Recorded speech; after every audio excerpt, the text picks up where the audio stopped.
Welcome to the other side of 40. My name is April Grant, and I'm here to help women make positive changes with their lives after the age of 40.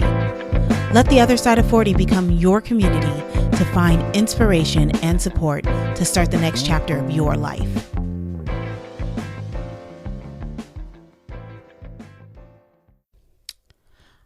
I'm excited to have a guest on today who's actually a friend of mine. Her name is Rodina Mesadieu. She's a licensed clinical social worker and owns Restore Wellness Counseling Center in Royal Palm Beach, Florida. She specializes in working with girls and women that have a history of trauma, but she's super passionate about helping women overcome their history of sexual trauma, family dysfunction, and relationship trauma.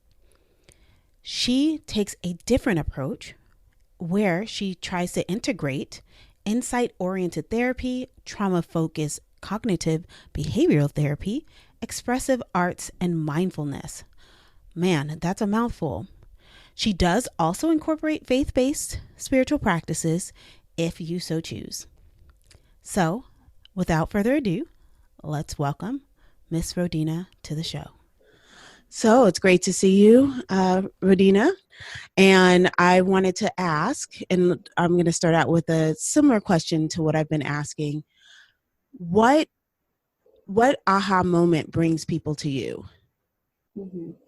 Yeah, that's a really great question. So I would say an aha moment that typically brings someone to therapy, even on the other side of 40, right, are there's an event that happens in their life that makes them feel miserable. So sometimes it might be they're unhappy in their marriage, and maybe they're either involved in an affair or they're aware that their husband is in an affair, or that there has been an affair, or that their marriage is having some issues that they're really trying to work out.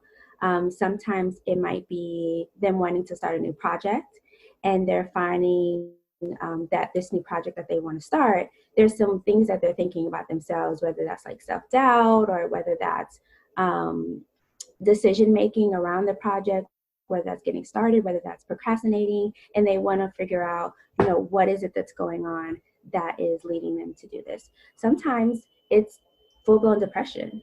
It's just, coming in and they're noticing, like, over time I've really tried to keep pushing and try to keep pushing, and I'm at the point where I can't keep pushing anymore. And I know that there's things in my childhood that I need to address, and I'm here to really address them so that I can live happier. Sometimes they're in transitional periods, whether they move to a new city and they don't know anyone and they're trying to figure it out. They're starting something new. Maybe they're changing. Maybe they're going through divorce, or they're wanting to change careers, and really connect with aspects of what makes them truly happy on the other side of, being 40 or going towards middle age. And so there's really this idea that the way that my life has been going, I want this pivotal point to move me forward towards a change so that I can live fulfilled and I can live more authentically. Because that's the other part that I hear is around, like, I've been doing what I felt like I needed to do. I went to school, I had my degree, I'm establishing my career, and I still don't feel this big life fulfillment. And I want to Right. be able to have that. So what do you think? Are there signs that lead up to this point, or do you really think it's just kind of a sudden change in thought process? Because for me, I think it was pretty sudden, but I'm wondering if other people Mm-hmm. have more of a gradual change or Right, steps that take them to that point. right, yeah. I think it's different for each person. I think for some people, it may be like, for people who it's like a life change, I maybe would not say that it's gradual. So Okay. maybe felt like for affairs, right? You felt like I was happy in my life, and then now I'm in this affair and I have no idea why. Mm, That would be, um, although we can always look back and say, oh, okay, I can see where my unhappiness started, but hindsight is 2020. So in gotcha. that moment, it's like that big moment. And then for some people, they realize that they have been unhappy for some time. Mhm. And it's something that they've gradually, either they've tried to do different things to help them to feel better, and it might work temporarily, but they still come back to the same place. Mm. Mhm. So with the since you mentioned affairs a couple of times, what do you think? Do a lot of people, are they able to work through that and the couple stay together? Do when they come to you, do they normally tell people? I mean, I guess what is the Mhm. kind of dynamic of that type of relationship if their unhappiness leads to having an affair in Mhm. their marriage? Mhm. Mhm. Um, I have found just in my personal experience that the affair part is very difficult, Mhm. um, because most of the times when they're coming into therapy, and I have experienced is that they're still married in the affair. Okay.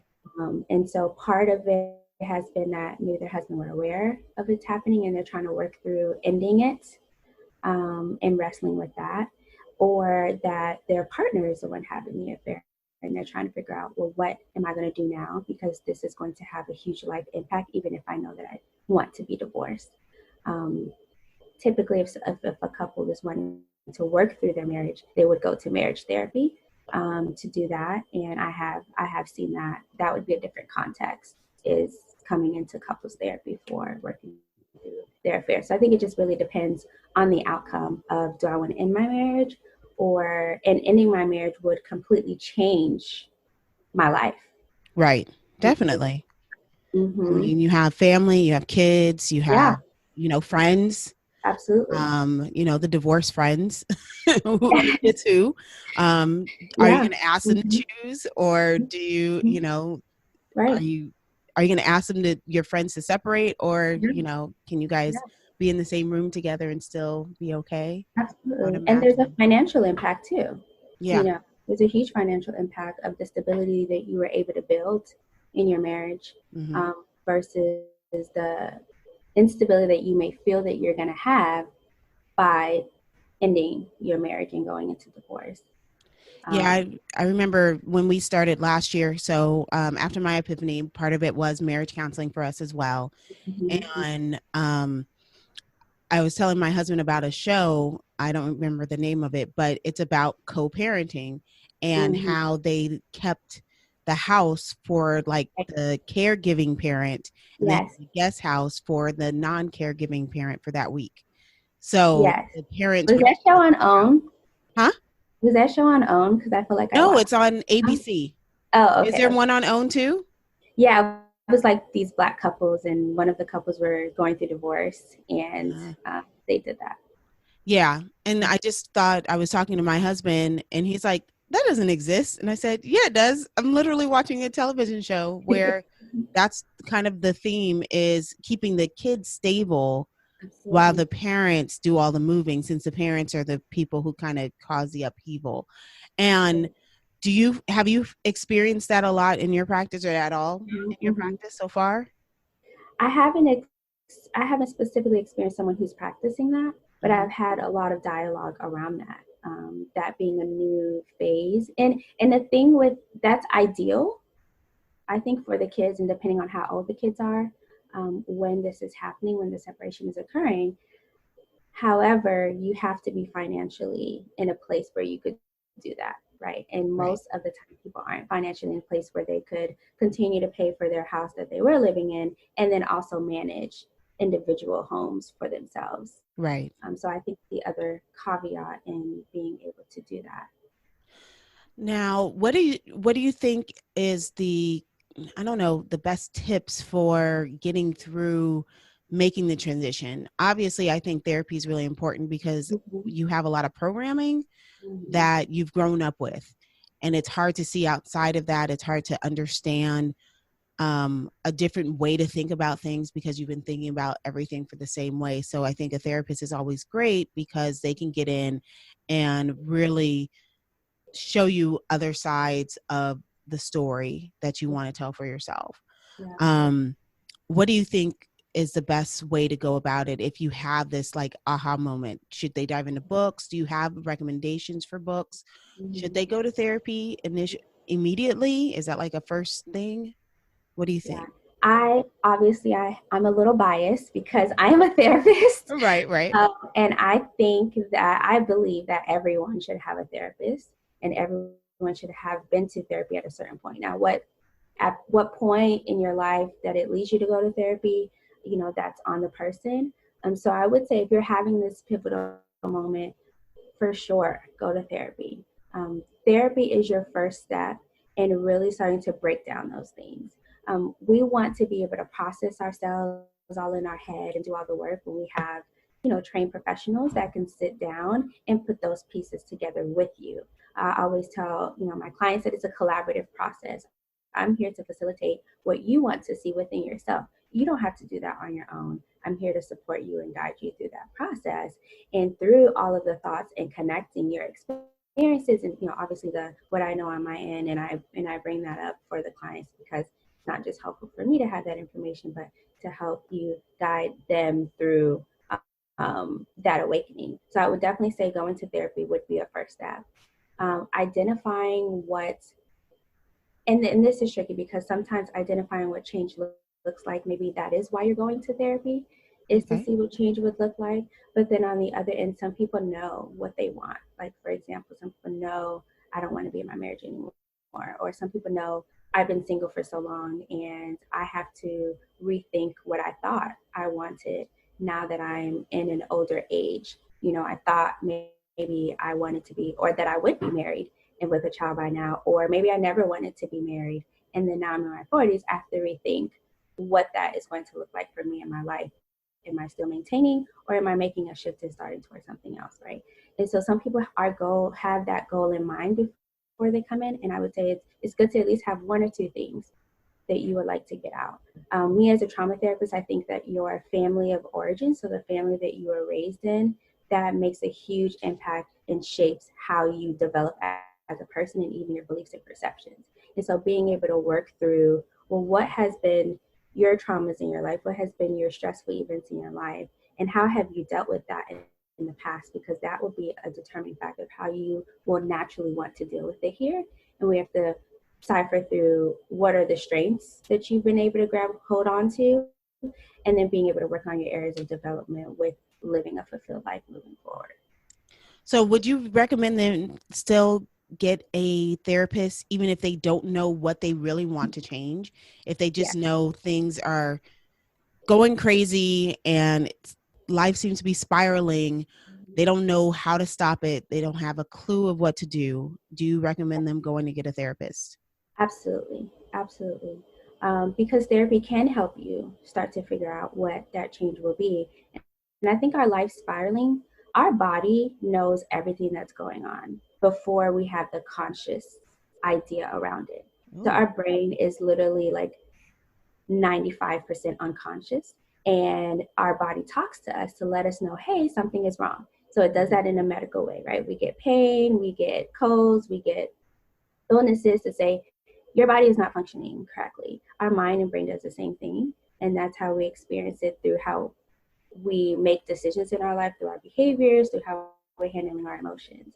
And so even if you don't have the conscious thinking around this is where I want to go, intuitively, as you start to unpack that, you'll be able to gain more clarity. And having a therapist support that can be helpful. Now, here's a question, because I've been to several therapists over my life. I had major depressive disorder in college, and then we lost our son Mm-hmm. um, 13 years ago now, Yeah, I'm and I sorry. spent quite a bit of time in therapy. Mm-hmm. And now we're actually back in therapy. So I'm in therapy, my husband's in therapy, and we're in marital therapy together. Mm-hmm. Um, so with all of that, how do you find a good one? And how do you know that it's being effective? Because Yeah. sometimes I feel that like the first couple sessions may be really good, and then Mm-hmm. it falls off a cliff, and it's like then there's doesn't seem to be any progress. And then I've had the other side too, where you'll start therapy and you're like, this is really slow. I don't feel like I'm getting a lot out of it. And then all of a sudden you turn around and you're like, you've done all this work. What are you Mm-hmm. really looking for when you're looking for a good therapist? Mm-hmm. Mm-hmm.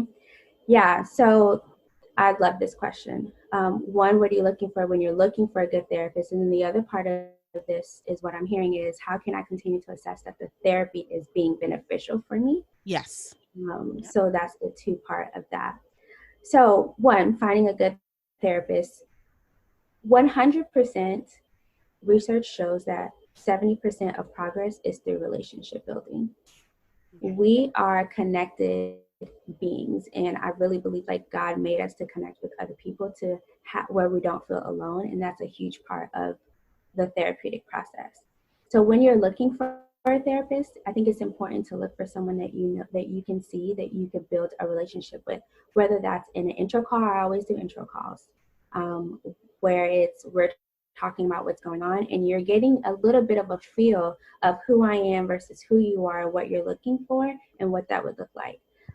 It's great to have questions like, if I know you mentioned, what if the person doesn't know what they want to get out of therapy, but see what that dialogue looks like with a therapist. Okay, I don't know Mm. what I want to get out of therapy. What is therapy going to help me do with that? What would be the approach with that, right? So And actually ask the therapist that question, and yes, especially when you're unsure. Okay. absolutely, absolutely. And then, of course, in the initial call, you don't have a lot of background information, so they're not going to be able to give you like a specialized approach, but they can give you an idea. And that way, if you talk to one or two therapists or three, if you'd like, you get a feel on different people's responses and what felt more intuitively connected to where you would like to go forward. So that's one.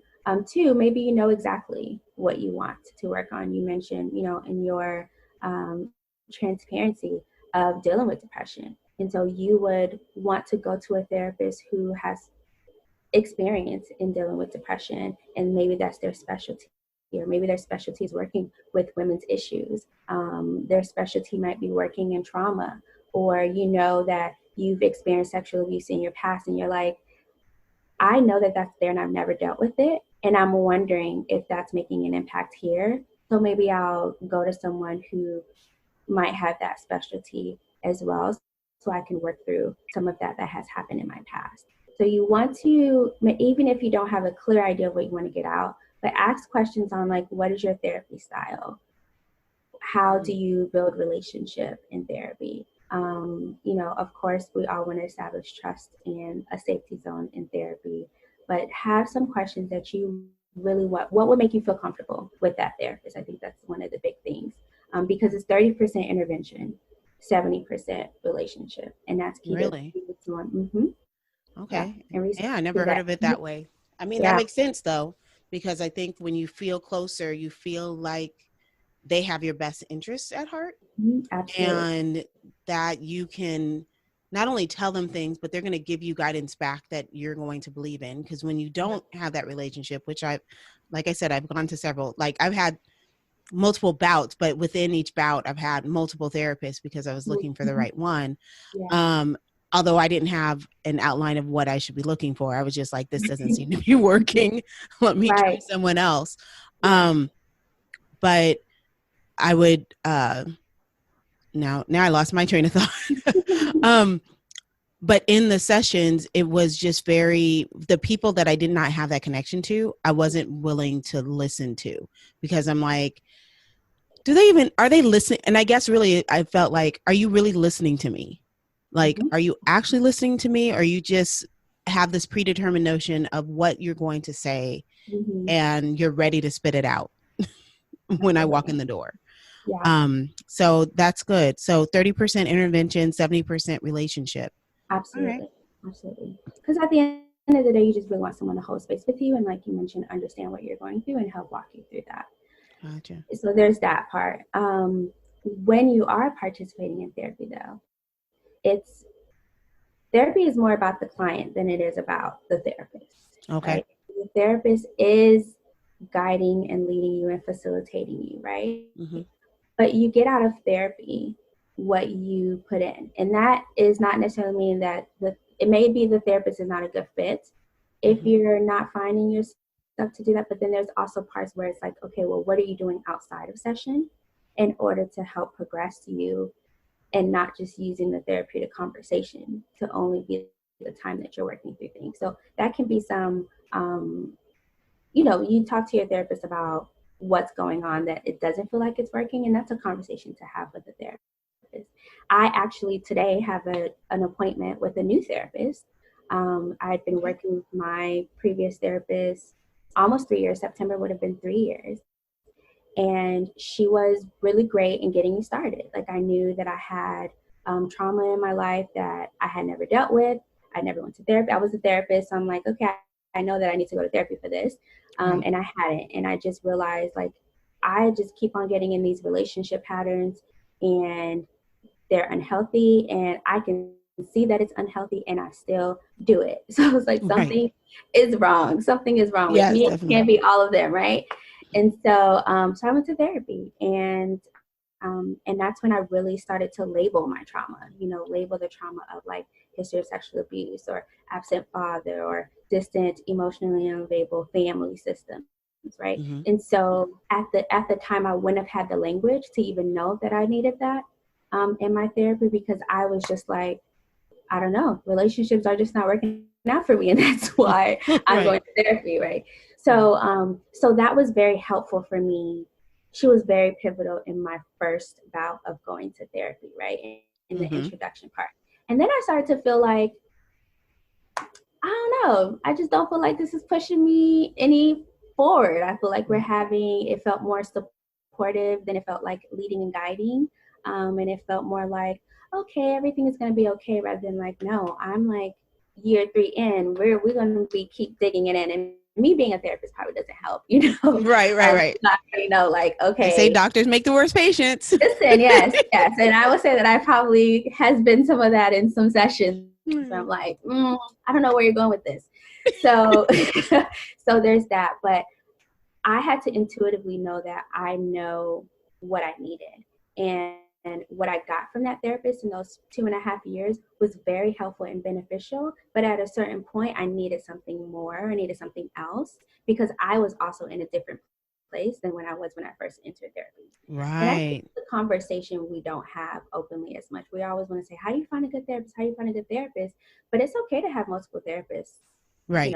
along, because you are in a different place years later as you continue to grow. Hmm. And it doesn't mean anything about that therapist, but maybe you just have different needs that someone else can fulfill, a different So aspect. imagine you did the intro work, you feel like there's a relationship. How many sessions should you give a therapist before you're like, this isn't working? Should it be, I mean, I know it would be a range, because obviously if the first session sucks, then you know, but what would you say would be a good amount of time that a therapist and a client work together before the client can assess whether or not it's effective? Yeah. So, in regards to just finding a new therapist, I would say you want to give that at least a few sessions, maybe at least three, right? Okay. Sessions on seeing if this is someone that I can relate to. Okay. Okay. Is this someone I can see myself building trust with? That I would say give that about three to four sessions. Now, if therapy isn't working for me, I would say you want to give that 3 months, because the initial process, if she's someone that she or he is someone that you can relate to, Hmm. then you are constantly building that relationship. But you're talking about effectiveness. In the beginning, a lot of that is around getting to know each other, getting to know Right. yourself, opening up all that you had in your life before you even got to that point. And I think sometimes people can feel like, I feel like I'm just venting or talking and I'm not really getting through anything. And sometimes that's part of the process of Mm. the initial part of therapy. So for you to start digging those things up and really start to see some change in your life, I want to say you want to give yourself at least 2 to 3 months in that therapeutic process to where you're starting to make those connections. And that's if you're going on a weekly basis. Okay. All right. Yeah. Yeah, that, I mean, that's also another thing, because I definitely, I'm a talker. And so Mm-hmm. I have been to several therapists where I just felt like I just talked the whole session, Mm-hmm. Mm-hmm. and it was week after week, and I wouldn't particularly feel any better when I got done. It was like, Mm-hmm. okay, I vented, but I kind of vented to myself before I Right. walked in, and now I'm Right. venting to her. Yeah. And then there was no steps. It wasn't like, well, Mm-hmm. think on that or do something with it. It was just like, great, time's up. Mm-hmm. Yeah. And I come back the next week and it felt exactly the same. So I definitely know that there are therapists out there that just allow you to do a lot of talking without a lot of There. referrals, or expect homework or expectations or anything like that. Should you get homework from your therapist? I am a homework therapist. Okay. Okay. I'm like, because I'm like you, I'm like, okay, I'm going to share all these things, but I want to know how is this going to help me when I leave this session, right? So Right. at the end of my conversation, I'm always like, okay, based off of our conversation today, what do you think is going to be helpful for you to work on this week? Even if you did most of the talking, you still Mm-hmm. got insight Right. through talking, right? And so I give homework, and usually I'm a more structured therapist where I do have like either curriculums or modalities or books that we're going through or whichever that I have in mind as we're building relationship and as we're working through your goals. And so I'm a homework therapist. Everyone isn't. Some people Right. don't give homework. So it's important to know what you're okay with. Like, are you okay with going to a therapist that doesn't give homework? Or do you want someone to maybe have more structure and say, okay, we always are working on something outside of session? Okay. Yeah. And what about the relationships that you're building? So when you're in therapy, obviously the whole purpose is to work on you, not Mm, work on external people. It's for you to yeah. get um mentally healthier. Yeah. Um should that have a reflection? I mean, obviously it should, but how does that affect the people around them? And how is that a struggle when you're going through therapy and you're changing and you have friends and family around you? Um, and they Yeah. kind of fight back, and how do you kind of cope with that? Yes. So part of starting therapy and working through therapy is that what may have been okay for you as you were living your life and the people that you had in your circle or the relationships that you had, when you start to really figure out like what your needs are, some of those people may still be people that you find to be valuable.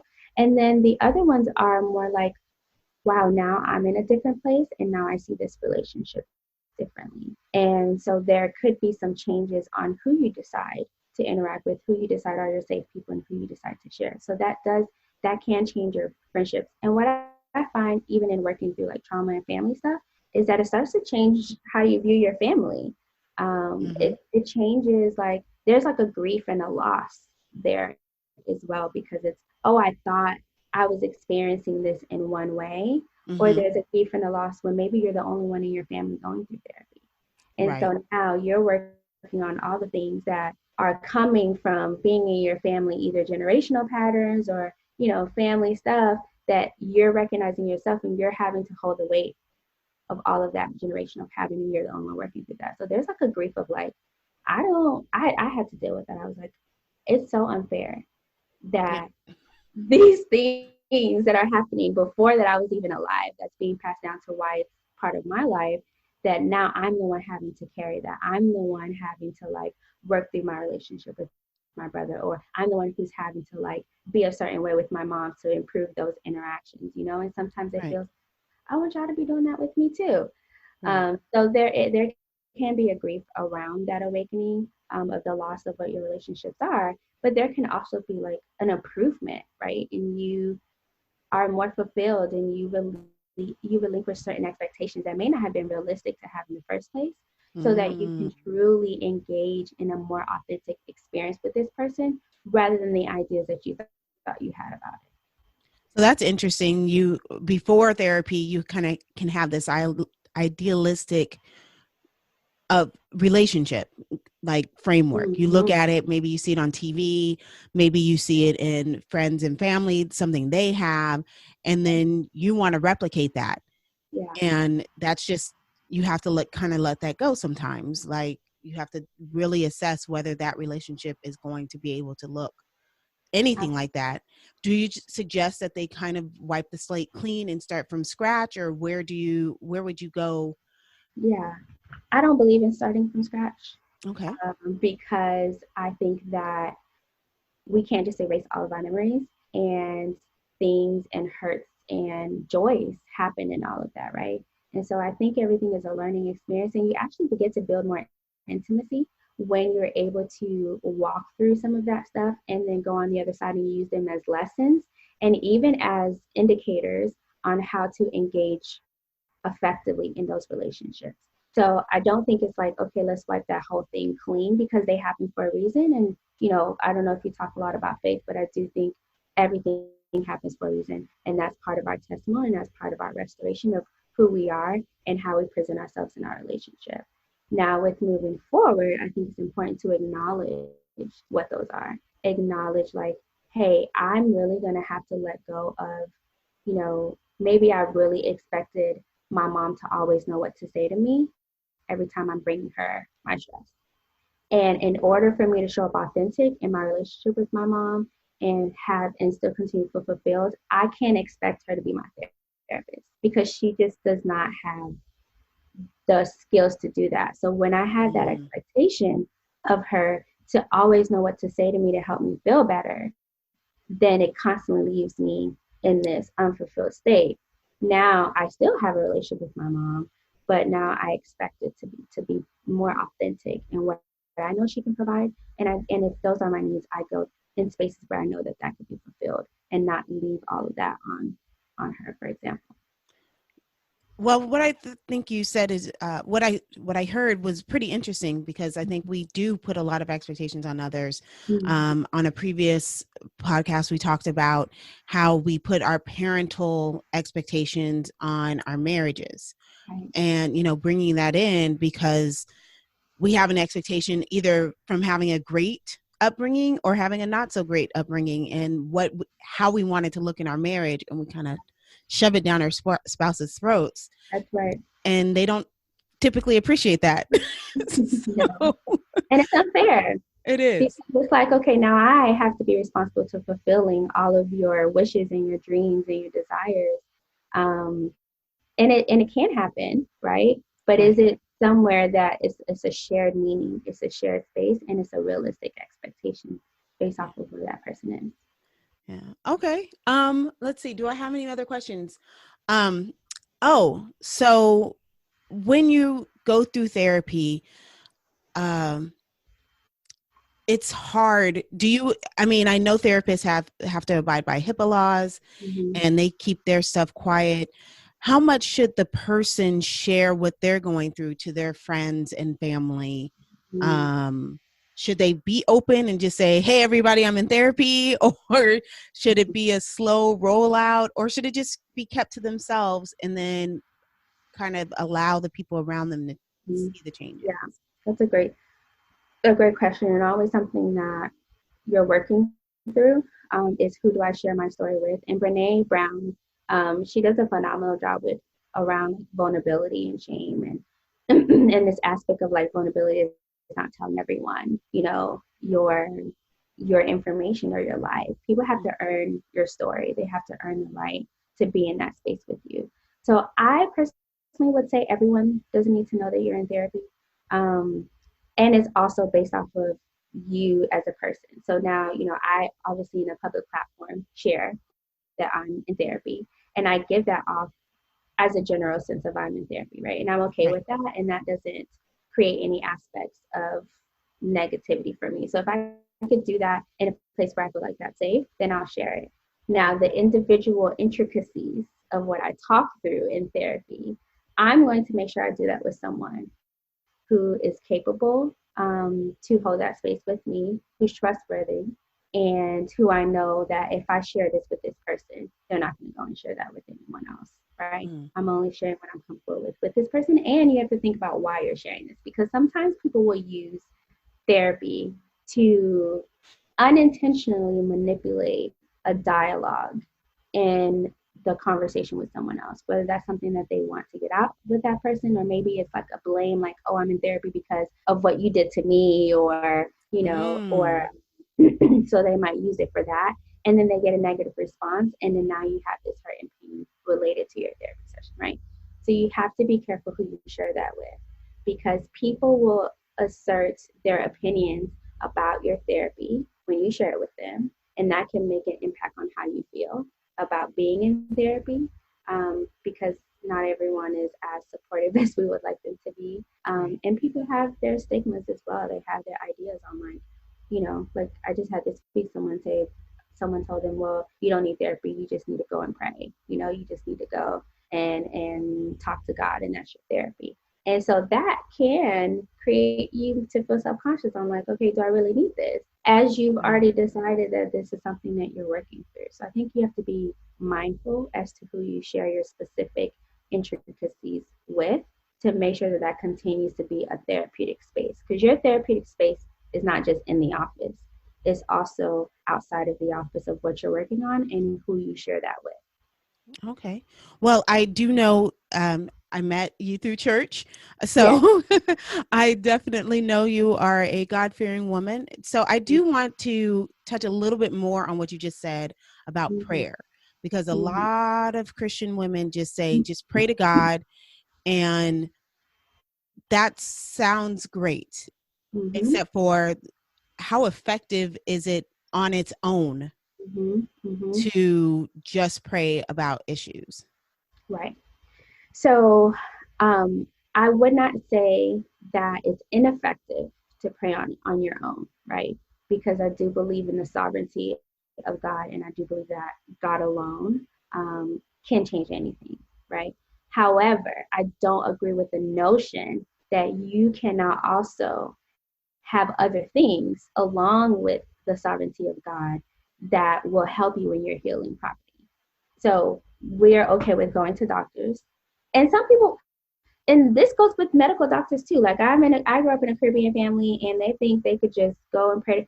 I literally, no lie, my mom, I don't want to put her out, but she was literally like, Christians can't get the coronavirus. And I from like a scripture of like diseases and all of this stuff. And she was like, I just need to pray and Christian is not going to get coronavirus. And that is not biblical. That's not biblical. Right. But there is aspects where it's like God is sovereign enough. There's a belief that God is sovereign enough that He could do and heal anything. However, I do believe that He brought doctors into the world. He brought science into the world. He brought knowledge, intellect. He brought people to connect us with each other. He uses so many different things to show His presence, and Right. it's not only through prayer. And prayer can even be used in therapy.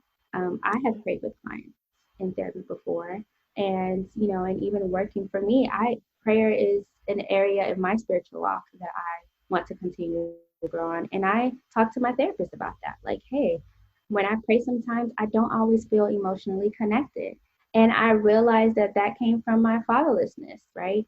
And Right. so, because I'm working through fatherlessness and I'm having to see God as the father and building that intimate connection, I had to work through that in therapy. Mm. So, those are how those things can go in together too, of being able to connect like, how is my earthly life impacting my spiritual life?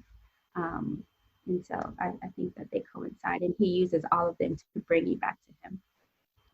Well, I definitely think that's important. I hear, unfortunately, too many people who don't want to take that step because, and Mm-hmm. my non-spiritual, I don't know if I want to say non-spiritual, but the way I look at it is, even when you're praying, it's still your own understanding of the world. Yes. And you can manipulate God's word however your programming is. Mm-hmm. And that's not always effective Mm-hmm. to Mm-hmm. try to manipulate the world.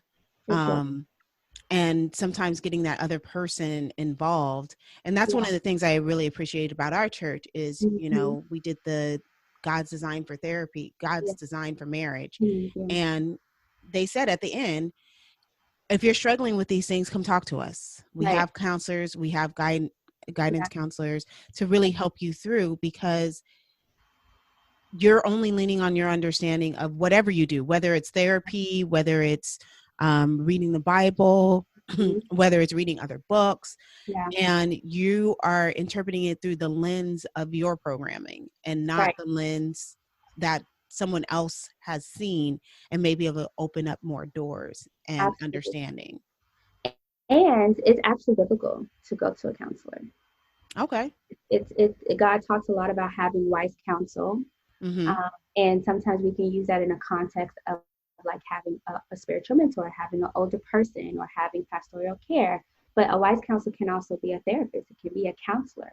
That's Right. even one of God's identity is He is our counselor, right? And then there's a lot of scriptures around people being part of what builds up a believer and builds you up in your spiritual walk. And so I think there's enough principles to say, if I'm bringing this person in to build me up in the things that I'm struggling with and the things that are impacting me and my burdens, right? Mm-hmm. That I know that God carries with me, but He also tells me that people can help bring me up through that. I think the principles of the Bible also shares that it would be appropriate that counseling is part of Oh, okay. Awesome. that. Well, we're coming to the tail end. Are there any side notes? Was there anything that I missed that you wanted to share? You asked about book recommendations, Oh, yes, and definitely. I always share my favorites. Um, Okay. so one of my most favorite books that I always share is Daring Greatly by Brene Brown.